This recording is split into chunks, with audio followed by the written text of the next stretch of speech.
enyan haw na enyano animguase ade ba ko papa ma adwene ho ne se wobesisi adan ni nyina wie acheche wafie no nyina wie me ba o wa kwantuo mu mfa dan na ewo Berlin top no 6-bedroom flat no me ba no wo brekum no mfa dan na ewo brekum ho no 7-bedroom flat no na me ma miensa na ewo sunwan no me dan ba ko ewo penkwase me dan ba ko ewo hehe me dan ba ko wache ni nyina uwi anade bia ma wo yere no a woni ne te no me ba cho wo wamfa wudi anhye because wo na wo peye yes eti o se nka wudi nhyem kase me nso se mi wu a me so dan no esi sunwan krom koko house nche ho no eye me a me bre ya me peye no mi wu achi eno nso ye me dia eye amomfa nsi ho ma me so bia ntumi anya bidia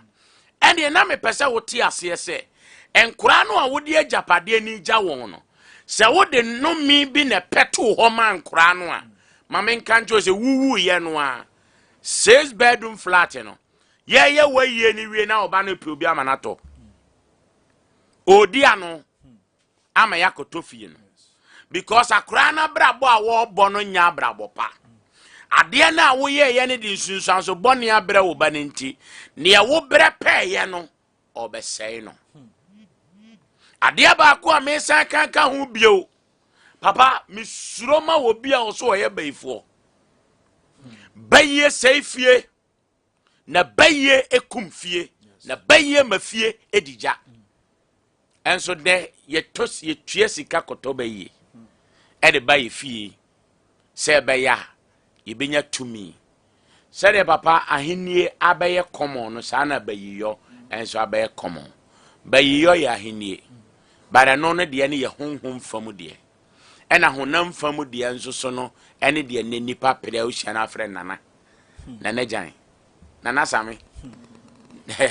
na wa kunkom ene bibi skra ba e ti identify nana nom wanto ne nsa ade tuntum a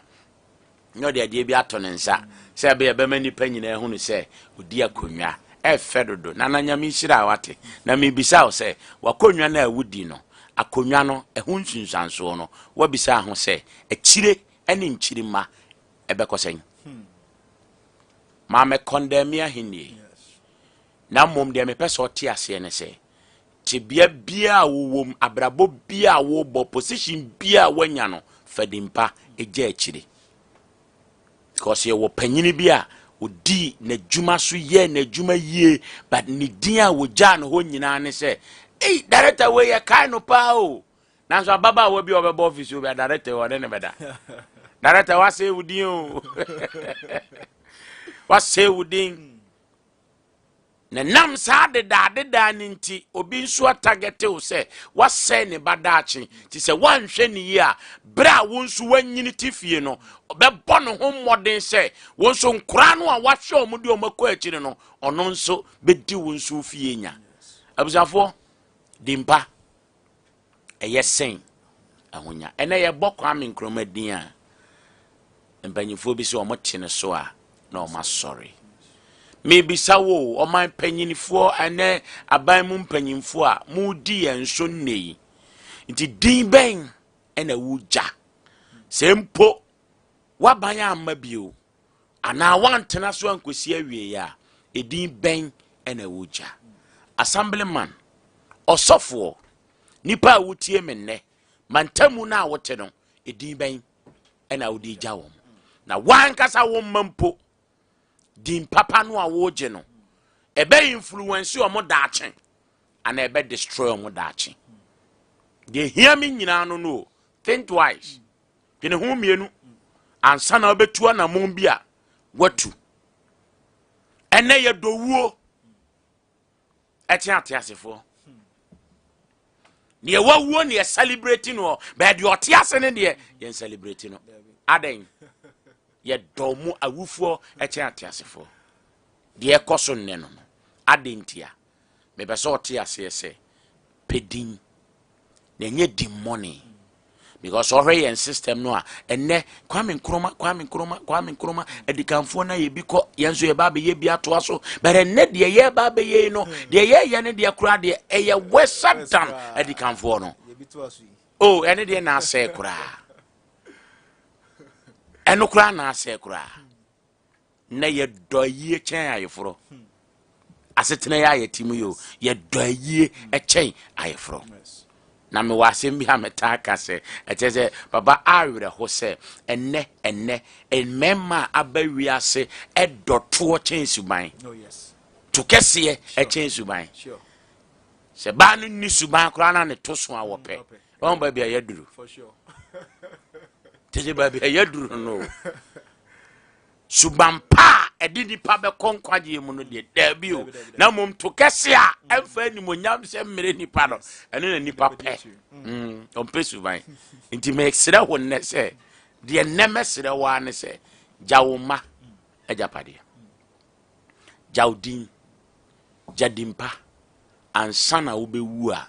wawu ewuo de ewo ma nipa bia barade ba ko so te ase ne se edikanfo no din no ama ne yetumi nya bika eti wonso uyo odikani ma obi uyo odikani ma abusuya bi na me bisa o se edin ben ena uja ede ama wonchirima to we no to aso sen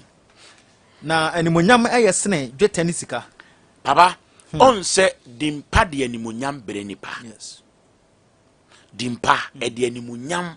ebre nipa sure sika de animonyam beba de be dimpa enka usika no nte de animguase ene manipa yes eti tiase se ubenya sika no nyina bidie but edimone bata usika no nti unni animonyam daachi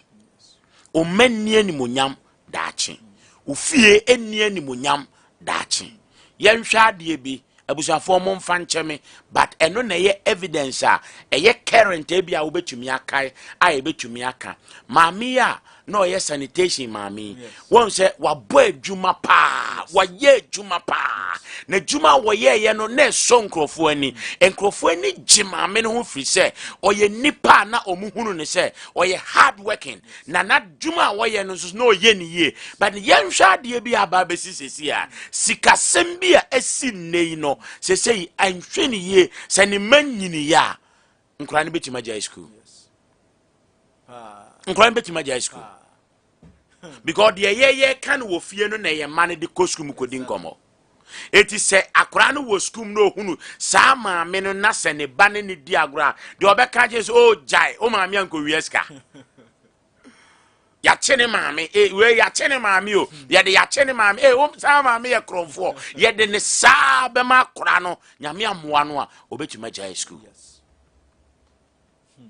abusuafo me enye me dese asine sa ena enye dese me kofobia asem de aba beye emfanton bra me kan onyankopon asem bere me mausade we ama wate ase se eyade a ekoso enei asetena mu na how nipa binom edaache tiso ye den abaye ka aba beto nipa no ne ho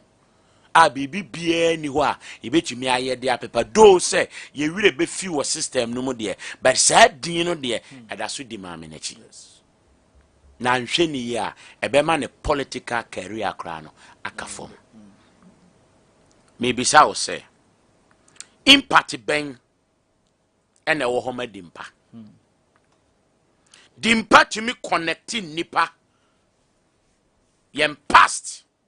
papa yem past niema ya ye atwam no dimpa no aye woninti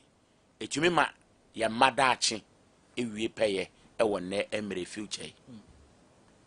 inti ade no a wo ye no nne no ebeboa wa ware daache ebeboa wo ma asetena daache enu nti na mani abiri yo efiri se obi ade bia wo ye ya ma ne ni fia wade mpo asei unya bodin se me pese me ware no su o ye de nyame ase na fie be mu usu me kosofu jan fie o se ei enko ho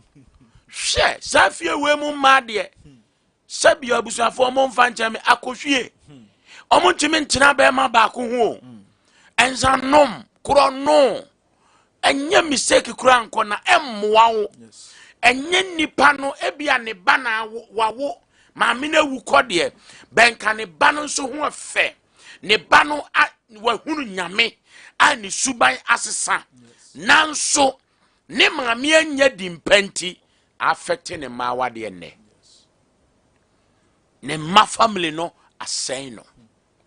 abusafo de ye kan no se edin ewo impact ne nsunsanso de a ene na me pese ote ase se de wo ye ne no ebetumi influence o family o dachi a ewo wanim na ebetumi asɛn wa ware nso a utim ene o kina minima wade bi a agu a bema no ka asɛm bi oba no yade bi na bema no ka kyen se ye ka kire me na mantie papa this word ye ka kire me na mantie ebra oba no ka asɛm ne kire bema ne pe na bema ne ka kire ne se sa omo ka kire se me ye kronfo me boa omo ka kire se me ye wudini me boa sa asɛbdi nyina ni ye koba bia bema ne se oba ne se na busua ka kire nansa na oba nti bema ne se onka asɛm kura abusua ne ka kire no no ba no so se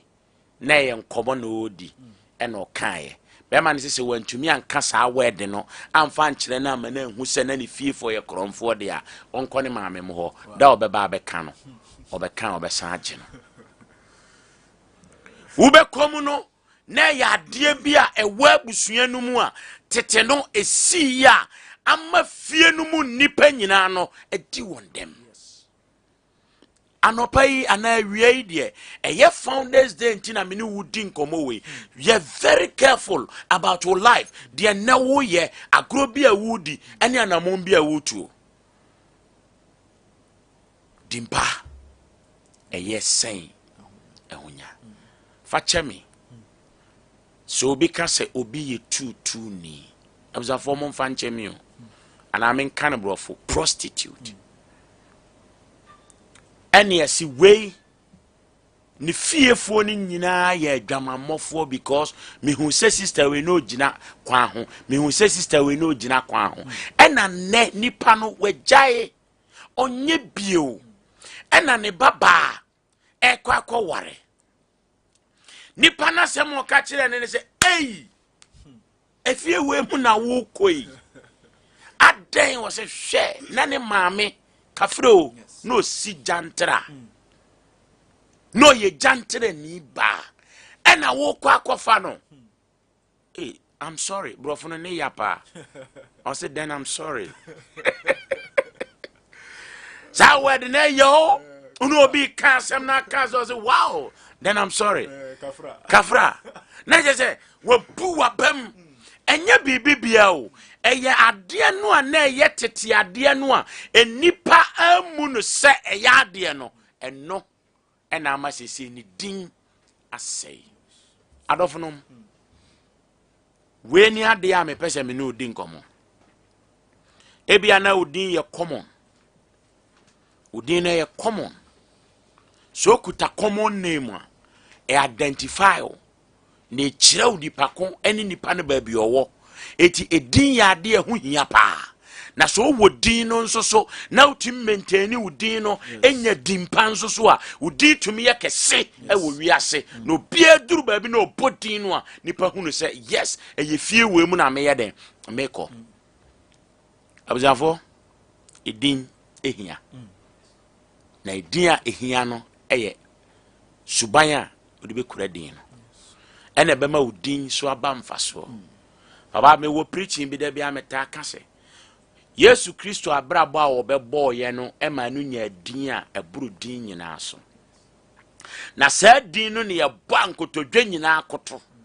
ahonhom nyina bre won ho ase e de hye sa din na se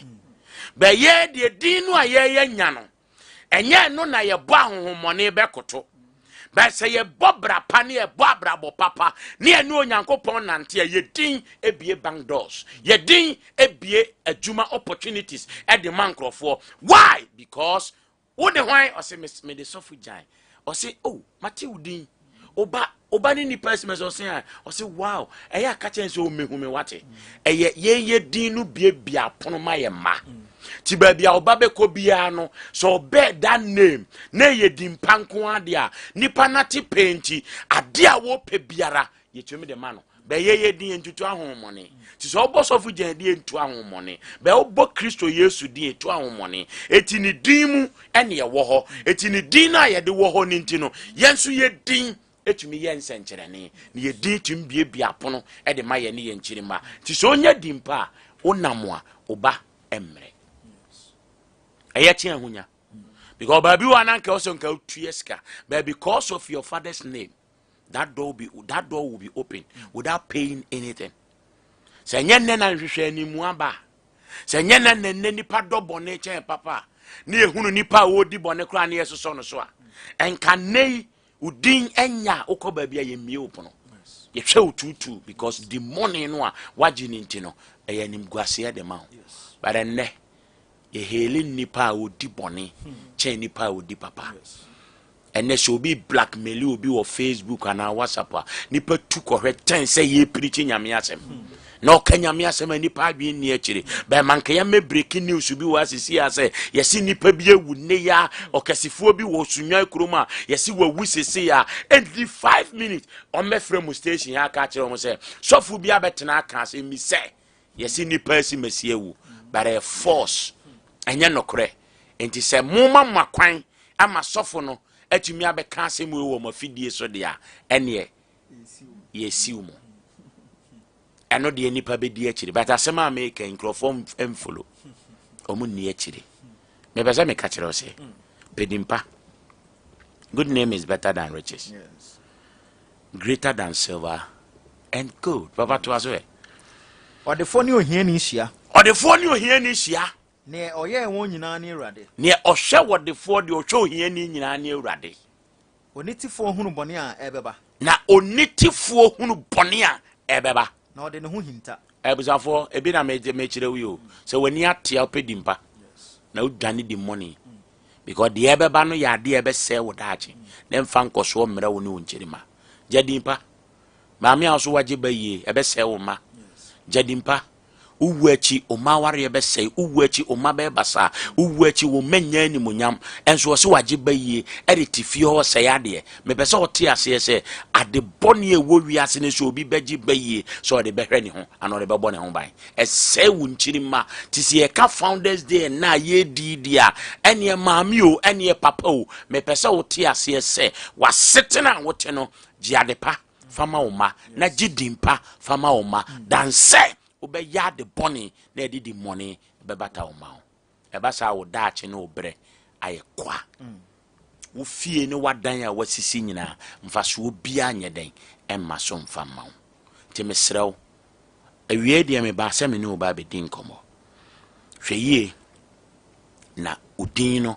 a influence wo daache because papa obi din ekuta ni nti adwuma wo mkura nani nka cause wenye dimpa ne papa enye dimpenti dino dano so no krofo nyina hunu no a omotage no ebi nso kura nam so ama school kura wokro no ya affect ama nipa na jai school din a ne papa ntumi anye ene ne maami ntumi amfanto wa ama omonti no din ne kutankora no ense se abaye hawo ene amane ama omo penka din de enka enye bone din enya de soa but abrabo nipa ne be boy ya oto no badin no ama akra na nya influence ama how ene amane aba akra no so to dimpa na pedimpa na jadimpa na wo ma amre na wo ma nya asomdwe me de da bia me kase sika ne de obenya be din e be kutaska no ene ade ya na ehia me pa baba se nipa tena wiase na se wan pedimpa na brabo nyina sei the lamentation asem na okan ye ne de me pese o te ase se wagya amoawa obetua soka se wona amoawa obetua soka even se nyame mpo ama wantua because of ade na oye to ho ninti no edin no oje to ho ninti no se din no be influence o na din na limit wo niema bi no mu a wanhwe niema woni gie entumi nwie wo peye eda Abusafo emere no nti de me pese nne Founders Day me di gya wo ne se o papa ya ade bi na hwe na mmoa woni abusuafo ntena se na mo ne nka o ma me ya ade bi na nya mesere mo ne o mo ntena se na mo ne o mo nka dan se o betena se ama ma me no bewu na se di money no aka o no nuanom so papa na no na me wira ho o be kofie bi mu de odi kan ye gya no de otoso mienu ye gya no de otoso miensa ye gya no de odi akiri otwa to okro no nso so ye gya no ubekom no na ye maame no subi ene de sa hawi nyina ye den abere nkora no mesrew emma kwan emma hawpi sa ento se maame no mpo ene de sa din no ato ho a mesrew se but erade ho no mfa ni din tumi no enkova no nsisiw na onye wo mfiri sa nsunsanso no se na be onyame ani monyam betumi adedi mihu adi se muntina no mihu ade bi achebe 2 years ni mihu se le man bi gina ho oblidi ti so oba nti nyame hyase so de me kodipa ama mahunu de ekoso ti me friend am kaje se ade na oblidi so oba o se ye fiefuo nyina ye meme ni nyina blidi te se mama nti bia moja form anus te se de oba main street ti me ko mu a me hwehwe mu wo honhum mu no na tete no omo nananom ya akofo ena omo nana kokun ena okoto oba pemfo ena ode se kan wo ne yam anim no so nti na oba na enwu atwans nti ohwe nanim saa na okono ena oka kire ne se sekan empa mu fie da nti asema amekan si branu ni nuanom ma nyina abusafo mo mfa ncheme ya operate omo menka se operation ye bone menka se operation eye bone manyema no ensi bone but adeketuwa bi ese ye de sekan kan ebiako operation room for 4 times biako 4 times biako 5 and mema no kura because of the bleeding in no and mema ni nyina anso akoye operation e de sekan account so still omo da so bleeding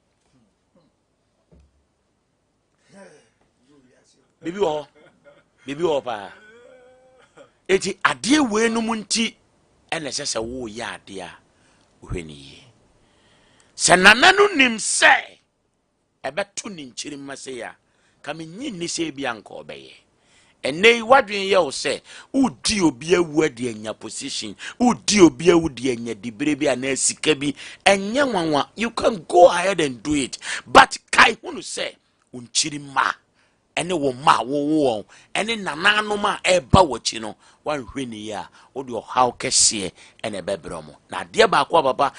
hu eye hunhum masem se nyame amamu a it cannot be reversed. It cannot be reversed. De misuro anti ye nyame som a yesom no ye wakwanya se nke betuma ye niema nyina but sa niema we no munti se me oja na se me kaya na majai so kaya na wajai eya manyame honhom nkasa nkyerɛw na se wutu anamon bi na wo hwe din na ekuta no eni ni paban a wo ye na sade no nya okaya eya jai na awurade bi hyirawo na obɛboa awie de mpesem di gya no se Founders Day eni ye nyina ye homedia gitum se dimpa eye sen ahonya na de nipa dua no se de maka eno a de owoguo no eno a na wotwa dimpa de e de obekɔ achi na dimpa bemo anya animunyam na minhyira wate na onka ho na onhye wani munyam ewo Yesu dem amen amen blessing o na waje so say overflow number 0543 989 989 0543 989 989 and 0242 989 989 hello good afternoon but so moye Yankopon adom na nso ya me adom de de program se pa la ya ke papa ya me tira mu pa amen e ma ye hia de pa ya me mo na munya na kensa amen But me be something see no more jaya Dabi kura. Dabi. Nana poku kwa ya ade baby. Enti waba ze de waba beduru. Ai. Enti free next week ko bia betenenka. Yo, na me slap pa do my pa. Amen. Okay. 0543 989 989. Anna 0247 989 989. Ofra na yedi nkomo ewo fia ha. A good name is better than riches. Dimpa yesne ahunya. I mean say asembia no one mo e de chenwe. Na papa kan na ye bobi mudin. Hello. Hello. Good afternoon. Good afternoon, sir. Me ba cho. Enka wonso. The man ko pon asese so. Ona papa so anda bu tasa media chere. Bible say the pious na hunya say the work no. Edi ye de be ko ye ja na asase. Anything stress you na yenje dimpa. And the Bible said the architect no so ni architect na asase. So nyame chira papa so what you amen. Amen. Baba na o kan se mi ohun. Waye japade no se sie ya wote ase de ye se alaji be kwa na bro san ni mebo. Ba alaji be kwa no bonza ne ye de ne badin o. Se nchiri mebo ma meto alaji be. Anti. Ne badin na da. Hello. Yes sir. Yeah, good afternoon sir. Boss boko die. Boko ye ni nkomo no. Yo is nice that you bra. I dey mesia. I also for be preach. Okay, what you so. Waka di pa. In fact, o ka de ya aje obi gida kira obeka hai. Dey ni di pa. Se u ska na u ni di pa. Awie na u fie bo abra. Unya obi kura mane mpra u fie ma. Yes. Meaning papa bi. Papa no o ska o pesca to the sense. O fa di pa nyere. Na awie no. Papa no bo forma ni fia wasi no e fia no si won so obi ampe na wa odi aya han. That's right. Na atire papa no wuye no o first one na o tukura mana ne ba ni to aso. Na me papa no wuye ni posta e na papa no tu ba oni ni party ni posta kra ya anya no ke mama ya anya no ke de ja tare. Na te u samu kura na wa mbe wa ko fi wa dia ja. Se papa we na da. Onu kura ya ni mra ni kokura bremu. Because ni mra ti go ne ti go fa ni kokura bremu dia. Obi a na yi. Ni pa pe wa ya ko pe pa. Sewa. Entino ye ka di pa ne na ye prefer di pa ya na obi ka zuma to dia and obi an pe di pa. That's right. Enye ti kan kwa ni ya to ma di. Debi. Di pa e mo obi ko wari ti papa. Yes. E ma fie ni ye. Yes. And di pa wu ya me da pa. Waka asem ni nyina o. Wa ma explanation. Zabe papa minim obi wo kro me an wato party. Obi akra nkodi. Onko. No wato party. Ohwe. Wono a wo so wato party. But obi bedidi free obi ankodi. Hello. Good afternoon. Afternoon da. Me pa to ni ko mom last caller. Boko me pa George na ni me kasa ni. Okay. Ye program pa na me ya bokese. Amen. Ye da bien na se ni ara mi ko ejuma nti se da ya na me de to ko se be ya ni si. Okay. This ni ya me di de se ni ba bi o wa ka me ba. You hear the papa personal number betuja. Okay. Okay. Yeah, that's it. Yemfa Fred Manisi. Na yemfa apostle number no entuja.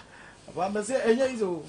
Baba to party. Yenwini. Wa kwa high sound system. Enuane serve yourself. Obi ankwa nkodi.